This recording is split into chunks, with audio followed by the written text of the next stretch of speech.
you guys. Happy Friday. I had dinner plans tonight that fell through, and I have been thinking though all week that I wanted to make some steak tartare, which I had some one Tuesday, but then I was thinking, we have those moments where you're like, I love steak tartare. I get it almost every place that I can. And sometimes it's not what I wanted. And so when you make something at home, you can control things, right? So that was one of the thought processes here. And I also wanted to make like a Frisee salad with an egg on it. And, we're just going to make both of those things tonight. Partly because my kids are coming back tomorrow and I have to get these things out of the way. I promised you guys I'd make something interesting this week. And I haven't really been cooking. So this is what we're gonna do first. First, I'm gonna make a dressing for the salad. And part of the reason that I'm starting with that is that my tarragon from last year didn't make it. And my tarragon in the fridge didn't look so hot. And the tarragon outside didn't look so hot. But what I did was I took a really small piece of it and I have it sitting here in some vinegar. And this is 2/3 white wine vinegar and 1/3 red wine vinegar. And I did that partly because my red wine vinegar is very strong because I make it myself. And we've talked about that before, but it's basically like you use leftover red wine and red wine vinegar, and the mother over time converts it. So I'm going to take a muddler and I'm going to sort of smush up this tarragon, and I'm going to let that sit for a minute. So we're not going to make all of the dressing, but I kind of wanted to go over that in case you're wondering later, like, why is there this like sad twig in the vinegar? That's why. It's a sad twig, and that's the reason. So there are a lot of the same things in the steak tartare that are in the salad. I mean, you see I have this, I've already washed this Frisee. It looks like a lot, but see now look. This was the original bunch, and this is how much I took out of it. Like maybe a fifth. Like one of these does a lot. This is not a lettuce. Frisee is not a lettuce. It's in the chicory family. So it's like a like endive or escarole. It's got that, or maybe not escarole, but it's got those that kind of bitter flavor to it. So that's just going to sit there and wait for instructions. The next thing where I want to talk about is, I guess we can start on the beef. Well, actually, this is what I'm going to do. What's in steak tartare? Well, there's capers, there's mustard, there's shallots or onions, and there's some herbs and some salt and pepper and stuff like that. So this is the game plan. This is what we're going to do. I am going to get everything ready. I'm using the same kind of egg on the steak tartare that I'm using in the thing. I'm using duck eggs, and we'll talk about that in a minute.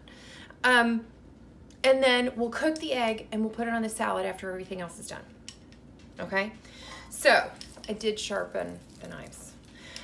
So we got this new sharp knife, and we are going to cut up this shallot, like a normal sized shallot. When I say normal, I'm like, well, this one's about 2.5 inches long. And I'm going to put this in this bowl. Okay, this is going to be our steak tartare bowl. And I have this bowl here. I'm going to tell you. I am going to grind the beef with the grinder, the attachment that goes on my KitchenAid mixer. And partly that's out of consideration for your feelings, because I'm going to just be sitting here chopping until kingdom come otherwise. But you don't have to. I am using the coarser plate. I'll show you in a second. It's funny too, I was looking at, because again, this is the kind of thing that I usually do kind of by the seat of my pants. But was looking at recipes, and like the old James Beard cookbook, he's like, oh, go buy a pound of ground beef. Which, okay, we've had a lot of conversations about raw beef in the past several years because of E. coli and mad cow and all kinds of stuff. And the reason that, for example, some places you can't get a rare burger is that if you take the outside of the steak and grind it in, then it's all inside of it. Like when we were in Puerto Rico, my son couldn't get a medium rare burger because he's under 12. This is what federalism has wrought. We have all kinds of different laws. So I'm chopping up this shallot. And I mean, I remember there was a time in Texas that you couldn't get a medium rare burger. I think that's changed at this point. I remember going with a friend in Dallas, and I was like, what do you mean I can't get a medium rare burger? And they were like, E. coli. Okay.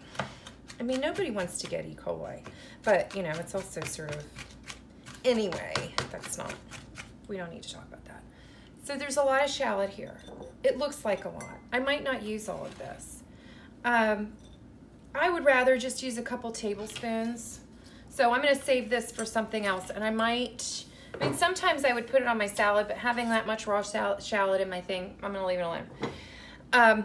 So this is the other half, about half of this, a couple tablespoons. Okay. Although now, what am I going to do? I'll just get a different board. Okay. So that's that. I'm going to take some mustard. We want a little bit of regular Dijon mustard and a little bit of whole grain mustard. Not a lot. This is what I was talking about earlier, like a little less than a teaspoon of each, okay? I sometimes have steak tartare at restaurants, and I'm like, what are they trying to do to me? I can't taste the steak. You know, so like, you know, 3/4 of a teaspoon of each. We are also, oh shoot, you know what? This is me again. Oh shoot, oh shoot. As I said, my olive spoon has mysteriously disappeared. So we're gonna do about a tablespoon of capers, and I'm just gonna throw them in whole because it's just me. Well, no, actually, you know what, those will stay. What I should do is run this through the grinder. I'm gonna chop these up a little bit.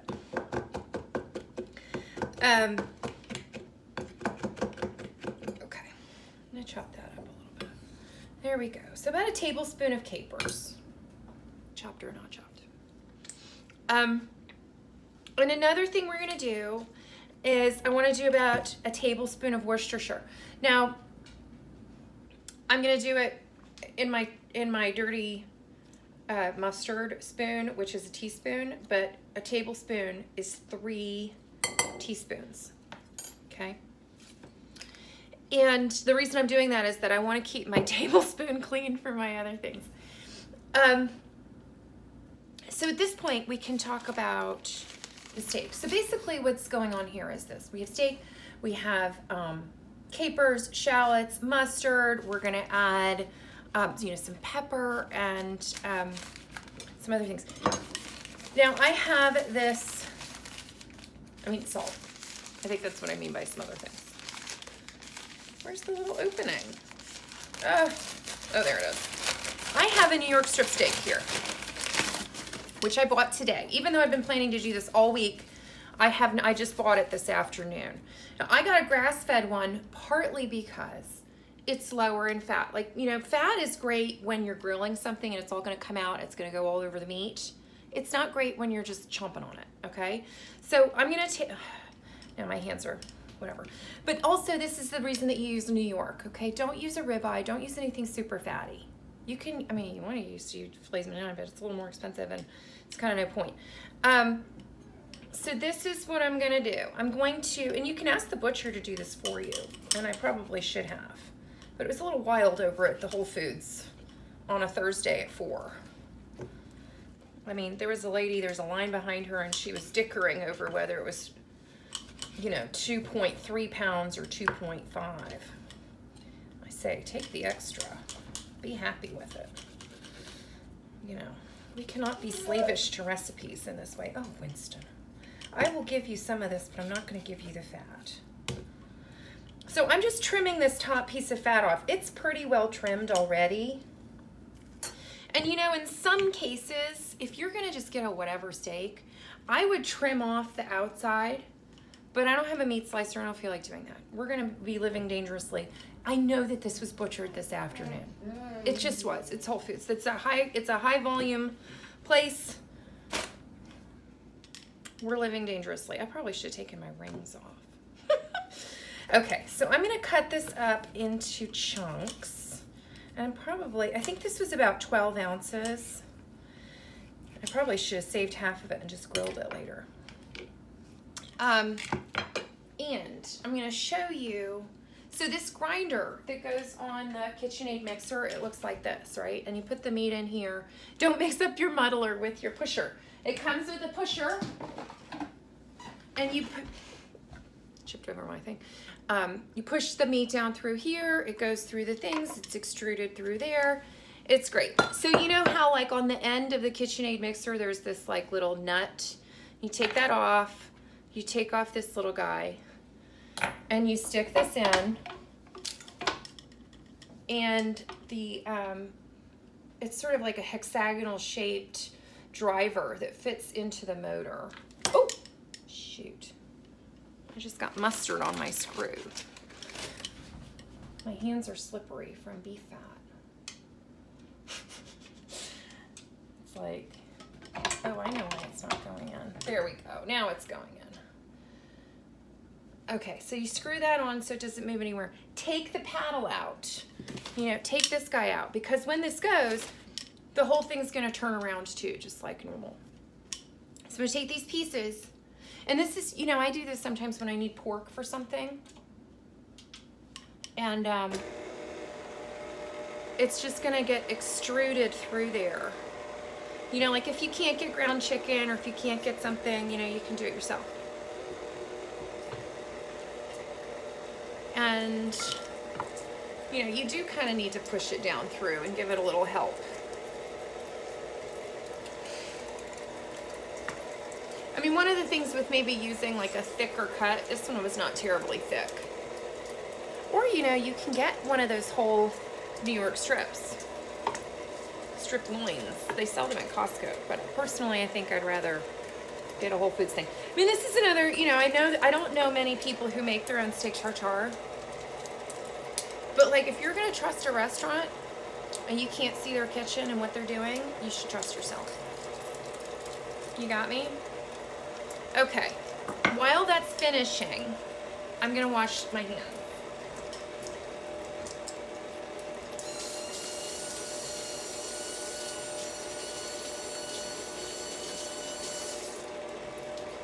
Okay, that's it. I'm gonna turn this off. Okay, see? There it is. Now, we're also going to put, this is what I'm gonna do next. I am going to, what can I use to stir this? I'm gonna have to get a different spoon. We're gonna end up over 15. That's okay, it's Friday. I'm gonna stir all of this up, and I'm gonna add just a little bit of olive oil to kind of, you know, get it together. And it's just so funny. When I'm looking, I also found a recipe in that Mount Holyoke alumni cookbook, and they used ground beef from the butcher too. I just think it's so funny. How did we make it, you guys? I was having dinner with a friend who's French, and she was interested in France, and she was like, oh yeah, they've got like chickens out at the market. She's like, you know, nobody ever gets sick. It's really funny. Okay, I'm gonna add a little bit of, oh, there it is, a little bit of olive oil, like a tablespoon. And I'm gonna add some ground pepper. Okay. And I'm just gonna stir this all up, and I wish I had a little plate. I'll shoot you guys. I might have to make it into the butler's pantry. Hold on.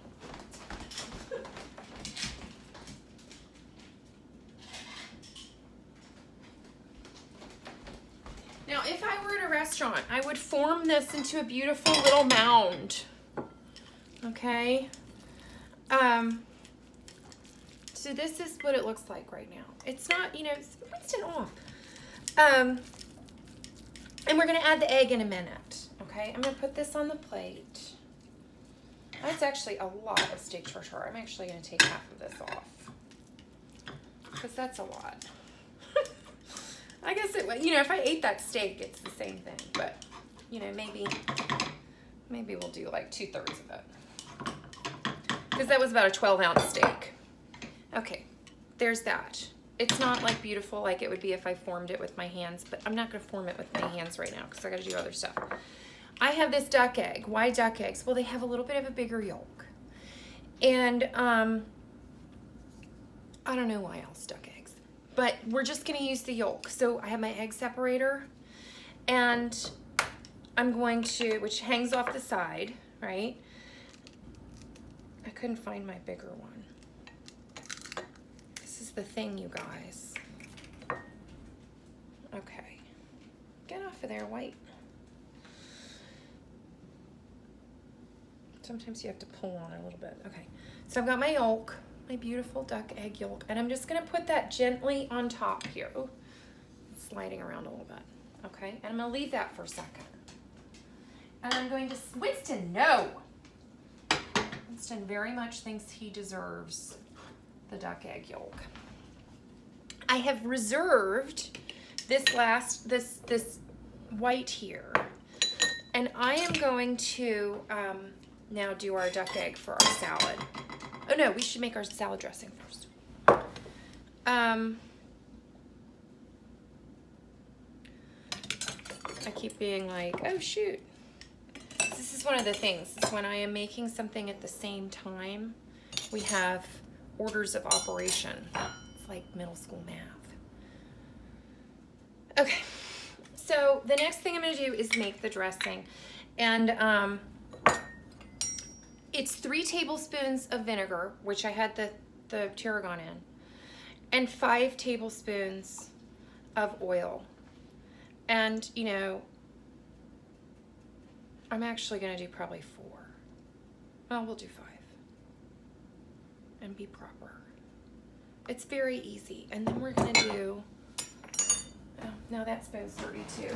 You guys, I'm using a lot of spoons. And I should, if we're gonna do it like properly, okay, again, I'm not being very proper right now. If you were doing this properly, you would put in the mustard first, and then you would pour in the oil in a little stream, and it would help it emulsify. And that's the answer to all of life's problems. But I didn't do it properly. And we're gonna add some salt and pepper.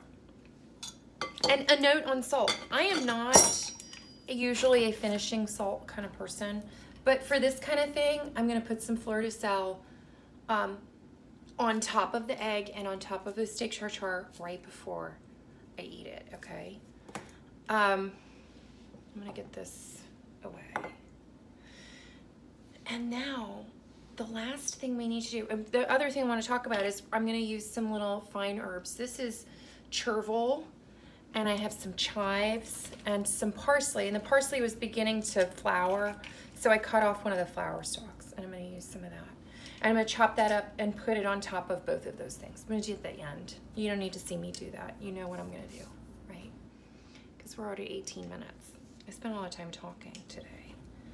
I'm putting off the inevitable, which is we're gonna fry an egg together. Now, just like a teaspoon of butter, you guys. I know a lot of times I'm like the more the merrier on the butter, but just a teaspoon of butter. We're putting this on a salad. Now, it's traditional for a Frisee salad to have bacon on it. Or sometimes there's like a warm bacon vinaigrette. I am not going to do that, mostly because I'm having steak tartare and I don't really want to have the bacon on it too. But I actually really like the bacon on it. It's nice. So I'm going to get that butter to melt, and then I'm going to crack this egg in the pan. I'm going to put this top on it, and then the nice little just until there's a nice little film on it. You can also poach your egg if you want. So I'm gonna get this butter to melt. What else should we talk about? We talked about what kind of steak. We talked about what kind of eggs. You can use chicken eggs if you want. There's nobody who says you can't. I mean, I think it's fine. If you were having a little party and you wanted to do like individual servings, you could use quail eggs. That would be cute too. But anyway, yeah, I'm gonna use this extra white and I'm gonna throw it in with the egg that I'm frying. My butter is not quite there yet. You know, you've heard before they say wait until the foam subsides. La, la, la. This is how we end up at 20 minutes. you know. Okay, that's my butter ready. So duck eggs have a little bit of a thinner shell, you guys. So just be gentle with it, and I'm gonna try not to break my yolk. As I'm putting it in, there we go. And this guy, I'm gonna put the lid on, and that's kind of it. While that's going, I'm gonna get a third board because that one got meat on it, and I'm gonna chop up these herbs to put on top of the salad and on top of, oh, and you know what else? We like to talk about this too. I'm just watching this egg that I really prefer. I mean, today was so hot, you guys. All the herbs were a little bit like sort of falling over. They're not used to this. It's been so unseasonably cold. And suddenly, it's summer. You know what? I might not have time to mess with these herbs because that egg's almost ready. So, you know, I like to chop the chives with my scissors. Do we have time to chop chives? I don't know. And you guys too. I mean, the KitchenAid mixer thing, it takes up so much space. But I didn't have space for my ring light today, so we're all just making do with our terrible lighting. I don't know if this video is going to make it, you guys, because this is kind of a crazy one. It's very long. My phone told me a minute ago that I've run out. I'm almost out of battery. Oh, and I don't want to overcook my egg while I'm snipping chives. I was just talking about that. And we're almost there with this egg. It looks almost perfect. So I'm going to get this off the stove. See that? It's just starting to form a skin on top of the yolk. That's what you want. That's the stuff. All right, so I'm gonna go before I overcook my egg. It was great to talk to you. Enjoy. Finish it with good salt. Bye.